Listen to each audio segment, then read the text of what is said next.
មករយៈនេះខ្ញុំបានផុសវីដេអូ TikTok ច្រើនដោយសារខ្ញុំរវល់នឹងហើយខ្ញុំចិត្តទៅស្រុកគេចោល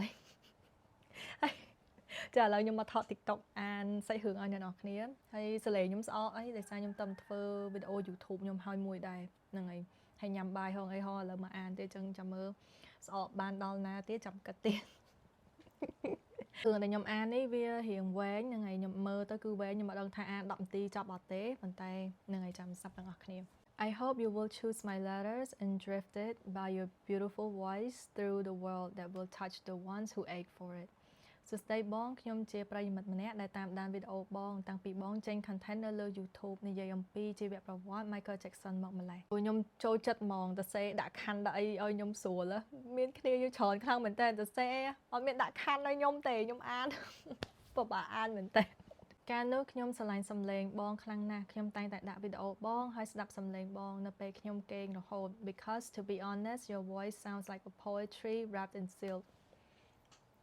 ហើយថ្ងៃនេះខ្ញុំអូសឃើញ TikTok របស់បងអានរឿងដែលគេចែករំលែកខ្ញុំក៏នឹកឃើញដល់រឿងរបស់ខ្ញុំខ្លះៗដែលខ្ញុំគិតថាវាស័ក្តិសមនឹងឲ្យបងអានវាជាវីដេអូព្រោះខ្ញុំជឿថាមានក្មេងស្រីជាច្រើនដែលមានខ្សែជីវិតស្រដៀងទៅនឹងខ្ញុំ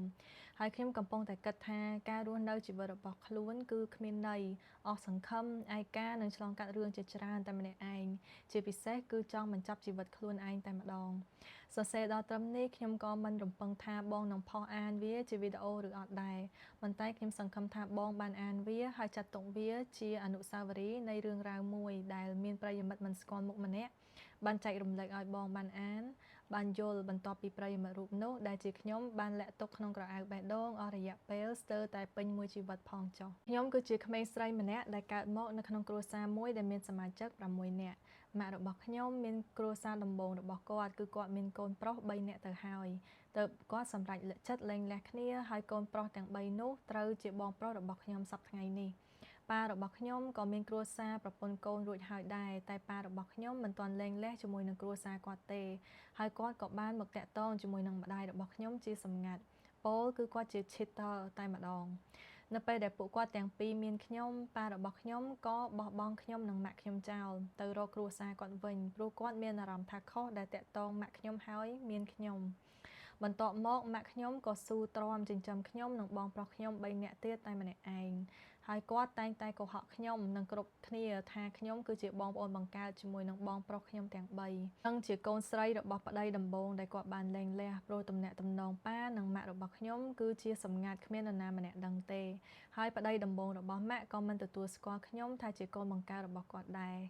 តាមពិតទៅខ្ញុំជាកូនឥតខានស្លាតែខ្ញុំមិនដែលដឹងនោះទេខ្ញុំដឹងត្រឹមតែថាប៉ាពិតប្រាកដរបស់ខ្ញុំបោះបង់ខ្ញុំចោលបាត់ទៅហើយកាលនោះខ្ញុំនៅតូចណាស់ហើយម៉ាក់របស់ខ្ញុំមិនមានលទ្ធភាពគ្រប់គ្រាន់ក៏ត្រូវទៅនៅឆ្ងាយដើម្បីធ្វើការរកលុយមកចិញ្ចឹមខ្ញុំនិងបងប្រុសខ្ញុំទៀតទៅពួកយើងត្រូវទៅស្នាក់នៅជាមួយនឹងផ្ទះពូមីងនិងផ្ទះកុងម៉ាជាបណ្ដោះអាសន្នសិនខ្ញុំឯកោណាស់ថែមទាំងខ្វះភាពកក់ក្ដៅនៅក្នុងគ្រួសារទៀតខ្ញុំត្រូវចិញ្ចឹមមើលថែខ្លួនឯងតាំងពីក្មេងនៅពេលនោះគ្រប់គ្នាតែងតែនិយាយបង្អាប់ខ្ញុំបែបសម្ដីមនុស្សចាស់លេងសើចទូទៅថាខ្ញុំជាកូនខុសគេមុខខុសគេមានត្រកូលខុសគេហើយជាកូនរើសពីធុងសំរាមជាពិសេសចាត់ទុកខ្ញុំដូចជាស្រមោលមិនខ្វល់មិនស្ដីរកចង់ខ្ញុំរស់នៅបែបណាក៏បែបនោះទៅទាំងដែលខ្ញុំត្រឹមតែជាក្មេងស្រីម្នាក់ប៉ុណ្ណោះខ្ញុំមិនយល់ទេថាពួកគាត់និយាយបែបនោះក្នុងគោលបំណងអ្វីតែខ្ញុំតូចចិត្តណាស់ខ្ញុំនឹកម៉ាក់ហើយខ្ញុំតែងតែយំរាល់យប់និងលួងខ្លួនឯងដោយគិតថាថ្ងៃណាមួយជីវិតខ្ញុំនឹងដូចនៅក្នុងរឿងអញ្ចឹងដែលរឿងហ្នឹងគឺកើតទុកតែពីដំបូងចុងក្រោយខ្ញុំនឹងបាន happy ending មួយដែលខ្ញុំមានប៉ាមានម៉ាក់មានគ្រួសារដ៏កក់ក្ដៅមួយនៅក្បែរដូចគេជាមិនខានឡើយ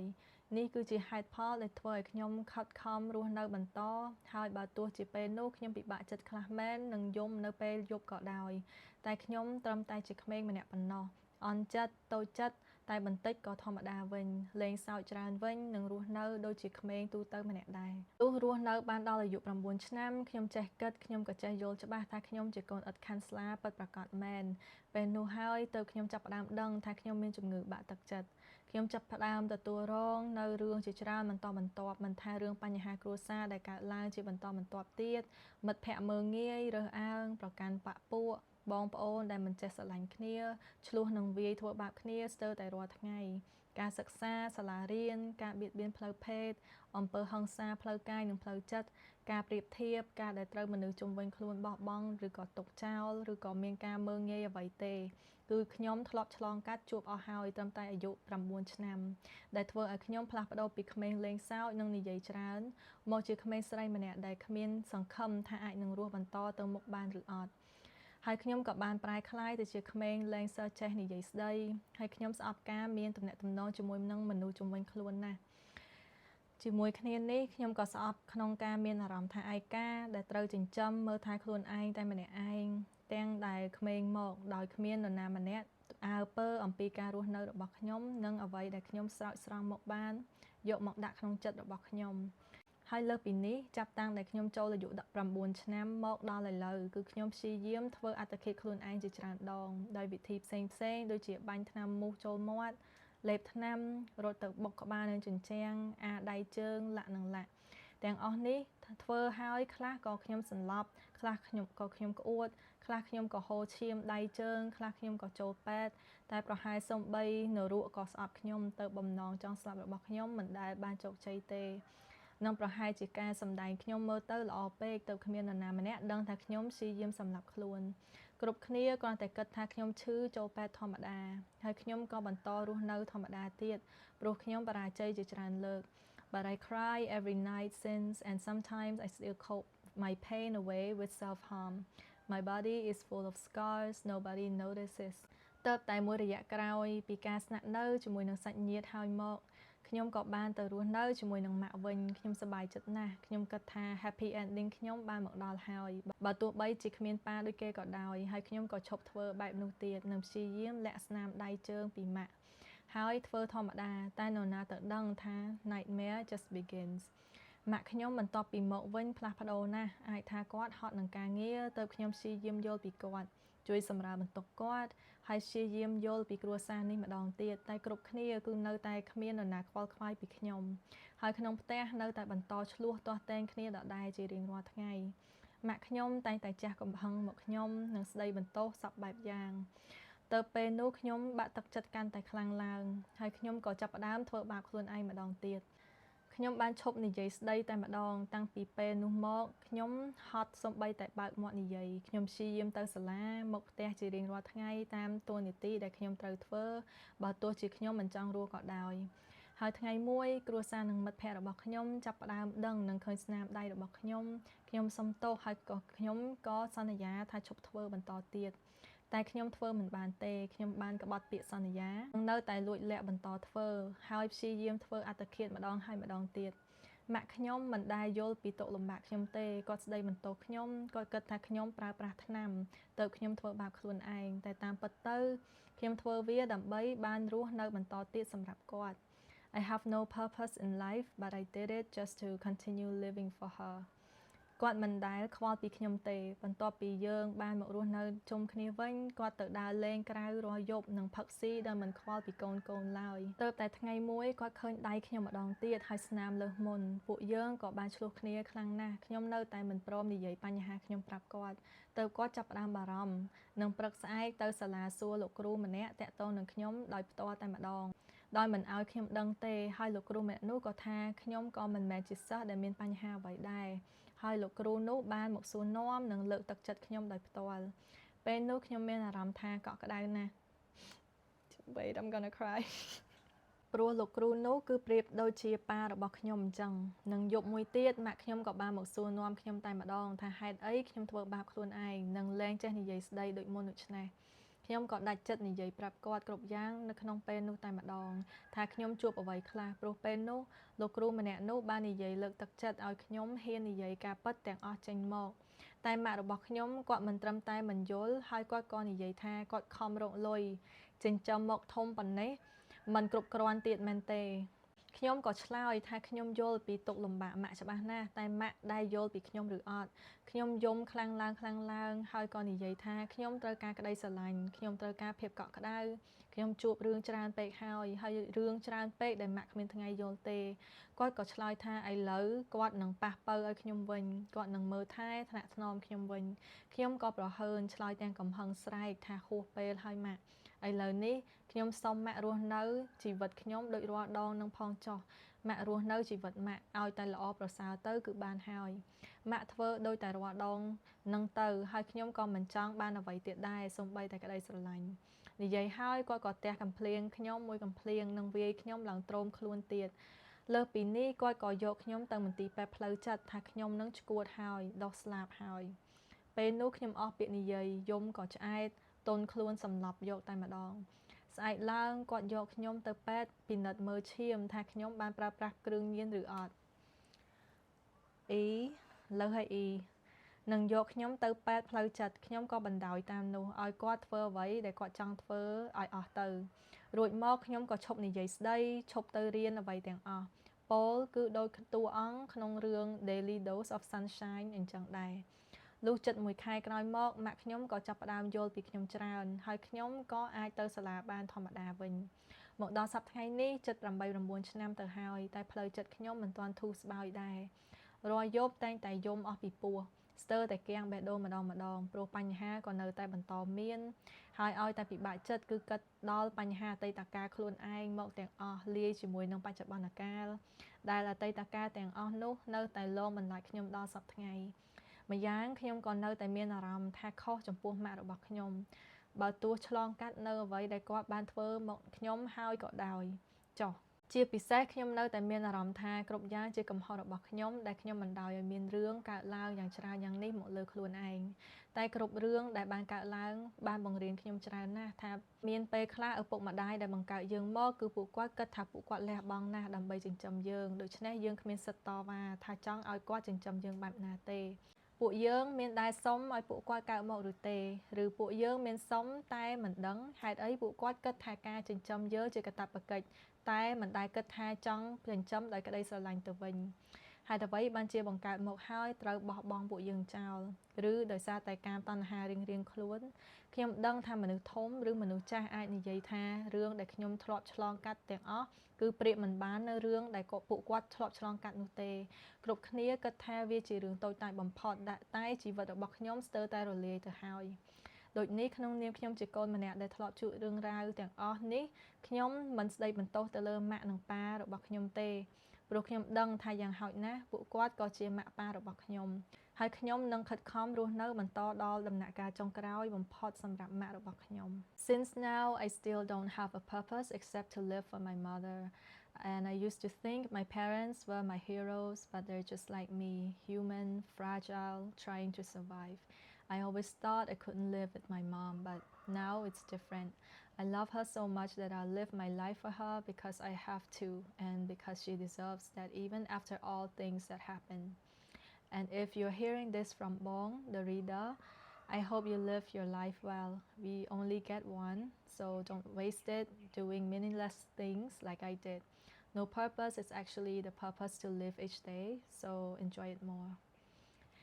Stop hurting yourself, move on and become better for yourself and for your parents to see. Chase goals and I promise you, you'll die with no regrets. And I wanted to let you know that besides those problems that still traumatize me at some points until now, it does get better and I actually meet the people who love me for the way I am after knowing everything about me and the people who treated me like I am their daughter in the past lives. So I believe that you will find the one soon that will treat you better than your own parents. Please give your life a chance like I did. ជាចុងក្រោយខ្ញុំសូមអរគុណបងដែលបានចំណាយពេលអានរឿងរ៉ាវខ្លះៗអំពីជីវិតខ្ញុំហើយខ្ញុំក៏សង្ឃឹមថាអាចមានសំណាងបានបងជ្រើសរើសយករឿងខ្ញុំទៅអានផងចុះអូចប់ហើយដំបូងគឺខ្ញុំអរគុណច្រើនមែនតើអូនទៅសេបានល្អមែនតើហ្មងណាមាន clear មាន clone ខ្ញុំអត់ដែរអានរឿងណាស្រួលអានដល់ថ្នាក់ហ្នឹងឯងខ្ញុំនិយាយត្រង់គឺគាត់ដាក់ខណ្ឌដាក់អីឲ្យខ្ញុំមកស្អាតហ្មងហើយរបៀបគាត់ទៅសេល្អទៅសេសភៅរឿងបែប